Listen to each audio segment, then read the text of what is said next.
Welcome back to part 2 of our surrogacy journey, starting with the egg retrieval. So we agreed on an egg donor, and a few months later, she had her first retrieval. Unfortunately, there weren't enough eggs, so we had to do a couple more retrievals. We actually had 3, and after all the PGTA testing to make sure that the embryos were healthy, I ended up having 3 viable embryos, and Jer had 1. We actually knew the genders at that time for this first take, which I had all 3 girls and Jer had 1 boy. Then matched with a surrogate, me specifically, like for Dom's embryos, and had the very first transfer. That actually, the very first one we had came back positive with a low HCG level, so we were like cautiously optimistic, and unfortunately ended in an early miscarriage. We had another transfer about a month later, and that one just did not take. And the rule with the clinic that we signed with, or agency, is that a surrogate is only allowed to do 2 embryo transfers for their health. We had to go back on the waiting list for another surrogate. By that time, we were getting ready for the transfer, and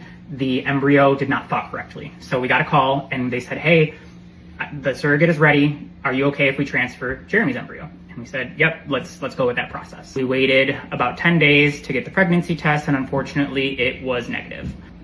We were very emotional because we ran out of embryos.